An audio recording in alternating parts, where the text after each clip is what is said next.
বিসমিল্লাহির রহমানির রহিম। ষষ্ঠ শ্রেণীর সুপ্রিয় শিক্ষার্থীবৃন্দ, আসসালামু আলাইকুম রহমতুল্লাহ। এসএমডি রহমাস টেকনোলজি চ্যানেলের পক্ষ থেকে তোমাদের শুভেচ্ছা ও স্বাগতম। প্রিয় শিক্ষার্থীরা, তোমরা যারা এখনও আমার চ্যানেলটি সাবস্ক্রাইব করোনি, দ্রুত চ্যানেলটি সাবস্ক্রাইব করে চ্যানেলের সঙ্গে থাকো। আজকে তোমাদের ইসলাম শিক্ষা পাঠ্যপুস্তকের দ্বিতীয় অধ্যায়ের পাঠ 3 ও 4 তাহারাত ও অজু বিষয়ে একটি ক্লাস নিয়ে এসেছি। শুরুতেই এই পাঠটি তোমাদের বইয়ের 22 পৃষ্ঠায় রয়েছে। যে প্রশ্নটা থাকবে সেটা হলো, তাহারাত বলতে কি বোঝো বা পবিত্রতা বলতে কি বোঝো। তাহারাত আরবি শব্দ, তাহারাত শব্দের অর্থ পবিত্রতা। ইসলামী শরীয়তের পরিভাষায় অজু, গোসল ও তায়াম্মুম ইত্যাদির মাধ্যমে পবিত্রতা অর্জন করাকে তাহারাত বলা হয়। এরপরে যে প্রশ্নটা আসবে সেটা হলো, পবিত্রতা অর্জন করা আবশ্যক কেন? ইসলামের পরিভাষায় ইবাদতের জন্য পবিত্রতা রাখা একান্ত প্রয়োজন। পবিত্র না হয়ে যেমনিভাবে নামাজ পড়া যায় না, ঠিক তদ্রূপভাবে পবিত্র সম্পদ ছাড়া জাকাত দেওয়া যায় না। অর্থাৎ সমস্ত ইবাদতের পূর্ব শর্ত হলো যে পবিত্রতা অর্জন করা। এই প্রসঙ্গে মহানবী বলেন, পবিত্রতা ব্যতীত নামাজ কবুল হয় না এবং আত্মসাতের মাল দ্বারা সাদাকা হয় না। মুসলিম শরীফের হাদিস। এরপরে তোমাদের যে প্রশ্নটা আসবে সেটা হলো, পবিত্র থাকার উপকারিতা ব্যাখ্যা করো। পবিত্রতার উপকারিতা অনেক, নিম্নে তা দেওয়া হলো। পবিত্র থাকলে শরীর সুস্থ থাকে, মন প্রফুল্ল থাকে, লেখাপড়া ও কাজকর্মে মন বসে। আল্লাহ তাআলাও পবিত্রতা অর্জনকারীদের ভালোবাসেন। এই প্রসঙ্গে আল্লাহ তাআলা বলেন, আল্লাহু ইউহিব্বুল মুত্তাহহিরিন। আল্লাহ তাআলা পবিত্রতা অর্জনকারীদের ভালোবাসেন। এরপরে তোমাদের যেই প্রশ্নটা আসবে সেটা হলো, পবিত্রতা সম্পর্কে মহানবী সাল্লাল্লাহু আলাইহি ওয়াসাল্লাম কি বলেছেন। হযরত মুহাম্মদ সাল্লাল্লাহু আলাইহি ওয়াসাল্লাম স্বয়ং নিজে পবিত্রতা ও পরিচ্ছন্নতার অতুলনীয় দৃষ্টান্ত ছিলেন। তিনি তার উম্মতকেও পবিত্রতা অর্জনের ব্যাপারে তাগিদ দিয়েছেন, পবিত্র থাকার জন্য উদ্বুদ্ধ করেছেন। এই প্রসঙ্গে মহানবী সাল্লাল্লাহু আলাইহি ওয়াসাল্লাম বলেন, অর্থাৎ পবিত্রতা সম্পর্কে রাসূল বলেন, পবিত্রতা ঈমানের অংশ। মুসলিম শরীফের হাদিস। এরপরে যে প্রশ্নটা তোমাদের আসবে সেটা হলো, পবিত্রতার প্রকারভেদ ব্যাখ্যা করো। ইসলামী শরীয়তে পবিত্রতাকে দুই ভাগে ভাগ করা যায়, অর্থাৎ দুই প্রকার: অভ্যন্তরীণ পবিত্রতা এবং বাহ্যিক পবিত্রতা।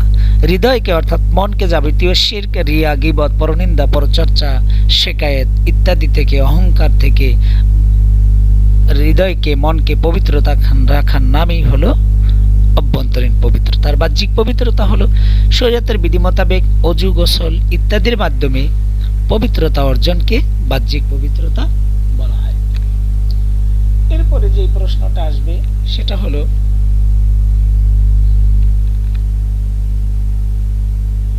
পবিত্রতা ও অপবিত্রতার মানদণ্ড শরীয়ত। এটা একটা ব্যতিক্রমধর্মী প্রশ্ন। প্রিয় শিক্ষার্থীরা, এই প্রশ্নটা এভাবে লিখবা। শুরুতেই পবিত্রতার সংজ্ঞাটা দিয়ে নেবা, তাহারাতের সংজ্ঞাটা। নিজের জ্ঞান, বুদ্ধি বা অভিরুচি অনুযায়ী এই বিষয়ে কিছু কম বেশি করার কোনো অধিকার নেই। কেবল সেসব বস্তুই পবিত্র যাকে শরীয়ত পবিত্র বলেছে, আর সেসব বস্তুই অপবিত্র যাকে শরীয়ত অপবিত্র বলেছে। সুতরাং শরীয়তের বিধি মোতাবেক পবিত্রতা অর্জন করতে হবে। নিজের ধ্যান ধারণা ও রুচির বশীভূত হয়ে পবিত্রতা ও অপবিত্রতার কোনো মানদণ্ড ঠিক করা উচিত নয়। তাই বলা যায় যে পবিত্রতা ও অপবিত্রতার মানদণ্ড শরীয়ত। এরপরে প্রিয় শিক্ষার্থীরা, তোমাদের সামনে যে প্রশ্নটা আসতেছে সেটা হলো, পাঠ 4 থেকে অজু বলতে কি বোঝায়। অজু আরবি শব্দ, এর অর্থ পবিত্রতা, পরিচ্ছন্নতা, উজ্জ্বলতা। অজুর আরো বিভিন্ন অ্যাঙ্গেলে বিভিন্ন অর্থ রয়েছে, সে বিষয়ে তোমাদেরকে অন্য আরেকদিন বলবো। ইসলামী শরীয়তের পরিভাষায় শরীর পবিত্র করার নিয়তে পবিত্র পানি দিয়ে শরীয়তের নিয়ম অনুযায়ী নির্দিষ্ট অঙ্গ প্রত্যঙ্গ ধৌত করাকেই অজু বলে। এরপরে যে প্রশ্নটা আসতে পারে সেটা হলো, অজুর ব্যাপারে মহান আল্লাহ তাআলা কি বলেছেন। অর্থাৎ অজুর যে 4টি আবশ্যক কাজ রয়েছে, এই ব্যাপারে মহান আল্লাহ তাআলা বলেন, ইয়া আইয়ুহাল্লাযীনা আমানু ইযা কুমতুম ইলাস সালাতি ফাগসিলু উজুহাকুম ওয়া আইদিকুম ইলাল মারাফিকি ওয়ামসাহু বিরুউসিকুম ওয়া আরজুলাকুম ইলাল কাবাইন।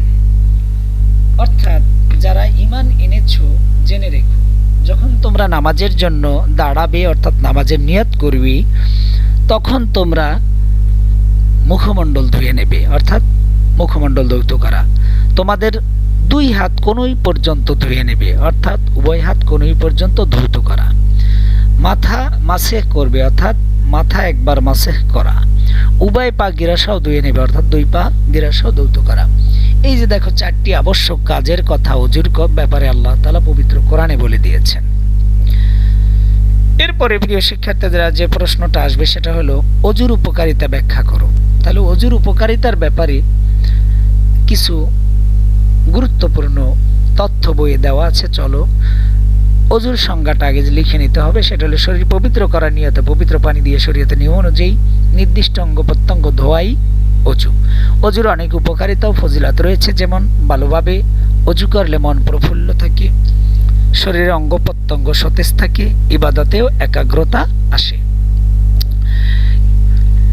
এই ওযুর ব্যাপারে মহানবী সাল্লাল্লাহু আলাইহি সাল্লাম ওযুর ফজিলত বর্ণনা করে বলেন, কিয়ামতের দিন আমি আমার উম্মতকে চিনতে পারবো।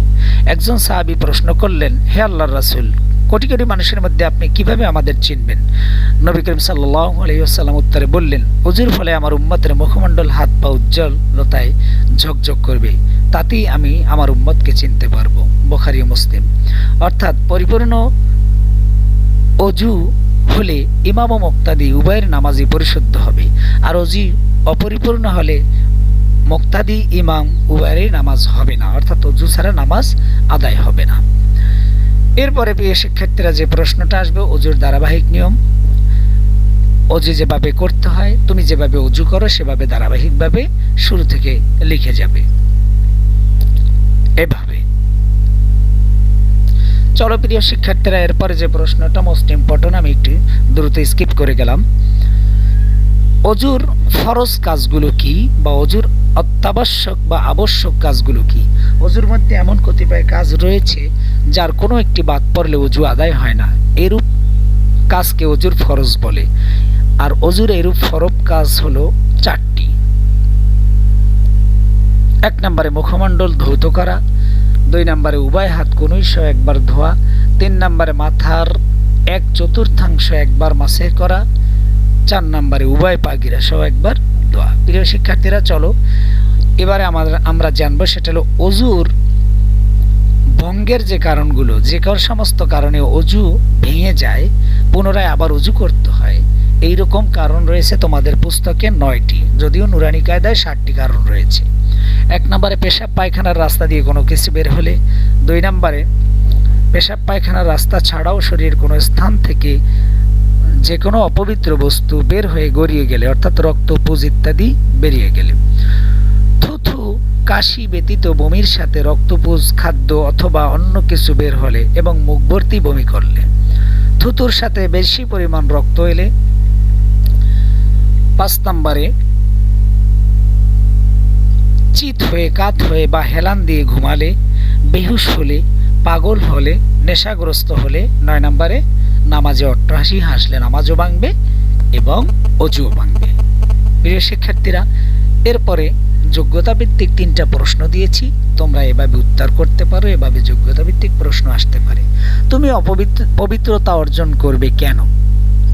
2 নম্বর প্রশ্নটা, তুমি পবিত্র থাকলে কিরূপ উপকারিতা লাভ করবে? তোমাকে উদ্দেশ্য বা উদ্দীপকে যেই ব্যক্তির নাম থাকবে তাকে উদ্দেশ্য করে এরকম প্রশ্ন থাকতে পারে। ওযুর আবশ্যক বা ফরজ কাজগুলো কি? এই 3টা যোগ্যতা ভিত্তিক প্রশ্ন রয়েছে, তোমরা চাইলে এভাবে উত্তর করতে পারো। এরপরে চাও মূল্যায়নে যাই আমরা। তাহারাত শব্দের অর্থ কি? পবিত্রতা। ইবাদতের জন্য কিরূপ থাকা প্রয়োজন? পবিত্র থাকা প্রয়োজন। কি ব্যতীত নামাজ কবুল হয় না?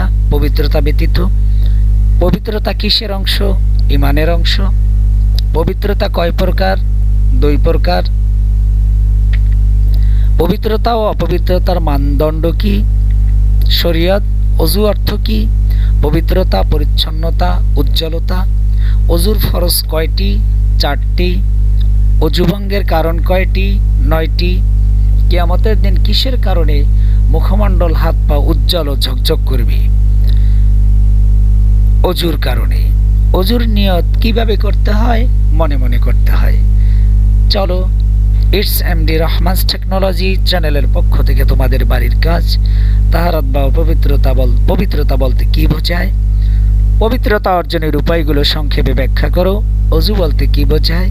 অজুর আবশ্যক বা ফরজ কাজগুলো কি? যে সকল কারণে অজু ভঙ্গ হয়ে যায় তা বর্ণনা করো।